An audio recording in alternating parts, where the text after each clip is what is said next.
जिस मर्यादित राम को हम ठीक ठीक न जानने के कारण आज जैसा मनीष जी ने बताया, राजेश जी ने बताया कि श्री राम के नाम पर हर गली मोहल्ले समाज और पूरे राष्ट्र में उस श्री राम के नाम पर क्या हो रहा है?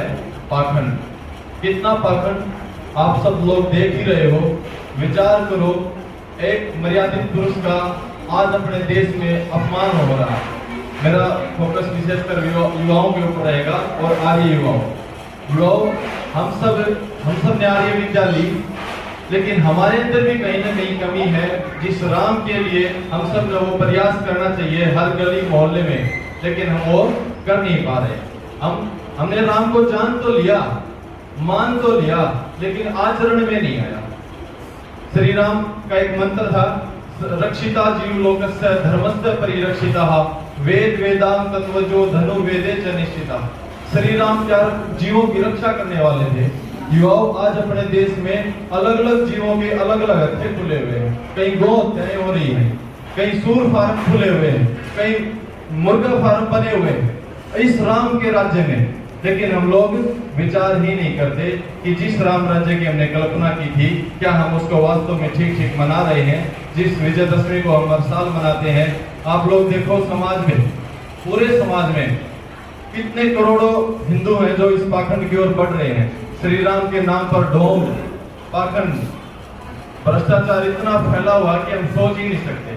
यही दुर्भाग्य है हमारा कि हम श्री राम को ठीक ठीक जानते ही नहीं, और जानते हैं तो मानते नहीं हैं, आचरण में नहीं लाते हैं।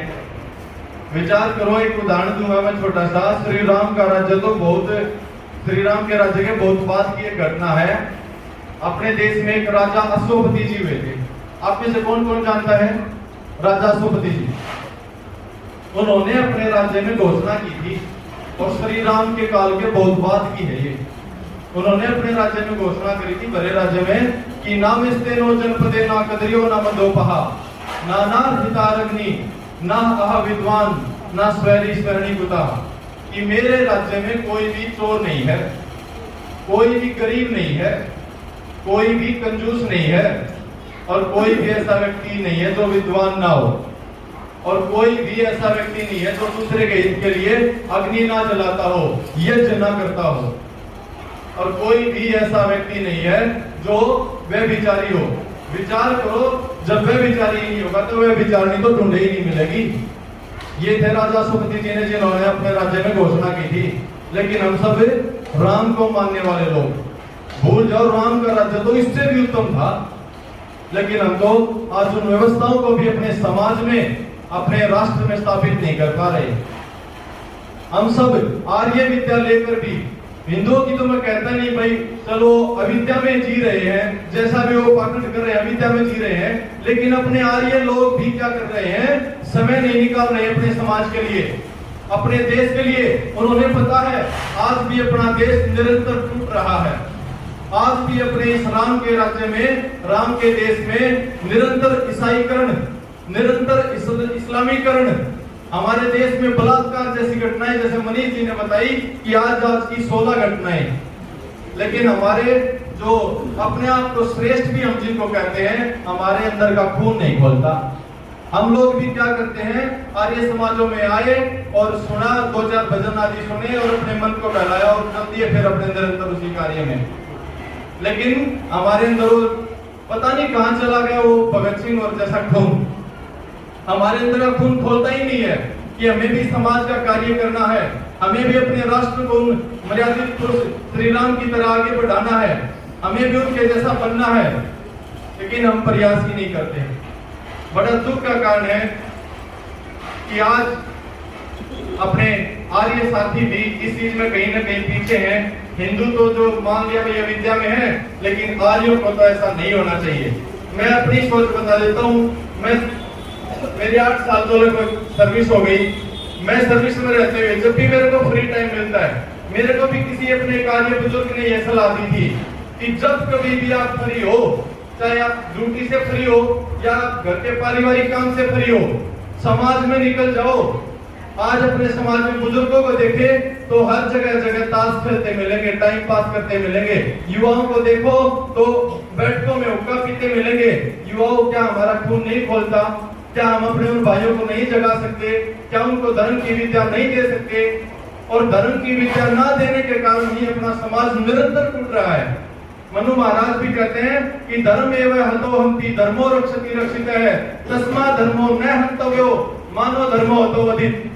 धर्म हम लोग सोचते हैं ना कि हमें धर्म की जरूरत नहीं है करने की। एक मनु महाराज के मंत्र साफ साफ निर्देश देता है कि रक्षा किया हुआ धर्म ही हमारी रक्षा करेगा, और जिस धर्म की हमने रक्षा नहीं की वह धर्म भी हमें मार ही देगा। आज अपने देश में यही तो हो रहा है। आज अपने लोगों को, इन हिंदुओं को धर्म का अता पता नहीं है, और धर्म का अता पता न होने के कारण पूरे समाज में, पूरे राष्ट्र में यह पाखंड यह भरा पड़ा है और निरंतर यह कार्य कर रहा है। पाखंड अपने चरम सीमा पर पहुंच गया, लेकिन हम अपने लोगों को जगा नहीं पा रहे हैं। तो युवाओं, मेरा विशेषकर आपसे अनुरोध था कि आप लोग इस फील्ड में आगे बढ़ो। आप जब भी फ्री हो, भले ही आप 1 घंटे के लिए दिन में फ्री हो, समाज में निकलो तो सही। आपको बहुत सारे क्रांतिकारी मिलेंगे इस समाज से ही, भगत सिंह, राम प्रसाद बिस्मिल जैसे निकलेंगे, लेकिन हम प्रयास करेंगे तभी तो निकलेंगे। लेकिन हम प्रयास ही नहीं करते हैं। हम आज अपने घर घरों तक ही सीमित रह गए हैं।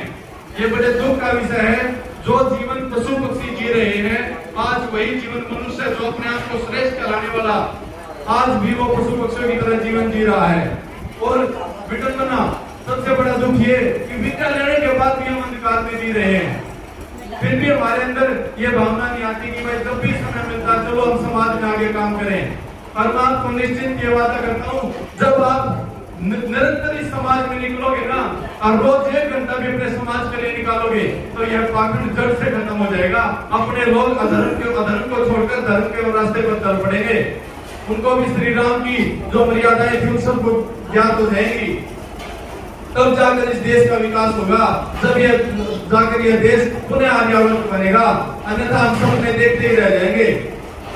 अब मैं चाहूंगा कि आचार्य दीपक जी भी इस विषय को लेकर और इतनी दूर से हमारे बीच में आए हैं, हम सबका मार्गदर्शन करें और हमारे अंदर ऐसी प्रेरणा उत्पन्न करें जिससे हम सब युवा भी और तीव्र गति से इस कार्य में आगे बढ़े। धन्यवाद।